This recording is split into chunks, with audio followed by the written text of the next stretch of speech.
ദീപകിൻ്റെ വിയോഗം നമ്മുടെ social media സംസ്കാരത്തിൻ്റെ ഒരു പരാജയം കൂടിയാണ് എന്നാണ് എൻ്റെ അഭിപ്രായം.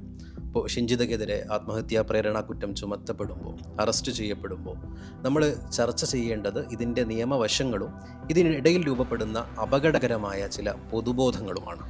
അപ്പോൾ നിയമപരമായിട്ട് നോക്കുകയാണെങ്കിൽ ഒരാളെ ആത്മഹത്യയിലേക്ക് നയിക്കുന്ന തരത്തിലുള്ള മാനസിക സമ്മർദ്ദമോ അല്ലെങ്കിൽ വ്യാജ ആരോപണങ്ങളോ ഒക്കെ ക്രിമിനൽ കുറ്റമാണ്. ഇപ്പോൾ കയ്യിലൊരു ഫോണും വെച്ച് ഒരാളെ പരസ്യമായിട്ട് വിചാരണ ചെയ്യുന്നതും അതേപോലെ അയാളുടെ അന്തസ്സിനെ ചോദ്യം ചെയ്യുന്നതൊക്കെ ആധുനിക സമൂഹത്തിന് ചേർന്നതല്ല എന്നുള്ളത് ശരിയാണ്. അപ്പോൾ ഇവിടെ അതിൻ്റെ നിയമം അതിൻ്റെ വഴിക്ക് പോകട്ടെ, നീതി നടപ്പിലാകട്ടെ. എന്നാൽ ഇതിനിടയിൽ ശ്രദ്ധിക്കേണ്ട ഒരു കാര്യമുണ്ട്. ഇപ്പോൾ ദീപകിൻ്റെ ഈ ഒരു കേസിനെ ഒരു ആയുധമാക്കി മാറ്റി പൊതുവിടങ്ങളിൽ സ്ത്രീകൾ നേരിടുന്ന യഥാർത്ഥ അതിക്രമങ്ങളെ റദ്ദാക്കാൻ ചിലർ കൊണ്ടുപിടിച്ച ശ്രമം നടത്തുന്നുണ്ട്.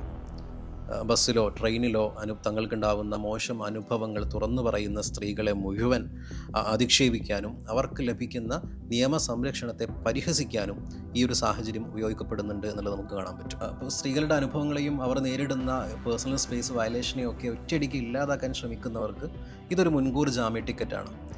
ദീപകിന് നീതി ലഭിക്കണം എന്ന് പറയുന്നതോടൊപ്പം തന്നെ സ്ത്രീകളുടെ സുരക്ഷാ നിയമങ്ങളെ തകർക്കാൻ ശ്രമിക്കുന്ന ഇത്തരം പൊതുബോധ നിർമ്മിതികളെ നമ്മൾ തിരിച്ചറിയേണ്ടതായിട്ടുണ്ട്. അപ്പോൾ തെറ്റായ സമീപനങ്ങൾ ആരുടെ ഭാഗത്തുനിന്നുണ്ടായാലും അത് ശിക്ഷിക്കപ്പെടണം. പക്ഷേ നീതിക്ക് വേണ്ടിയുള്ള പോരാട്ടം മറ്റൊരാളെ വേട്ടയാടാനുള്ള ലൈസൻസ് ആകരുത്. നമ്മൾ നിൽക്കേണ്ടത് നീതിക്കൊപ്പമാണ്.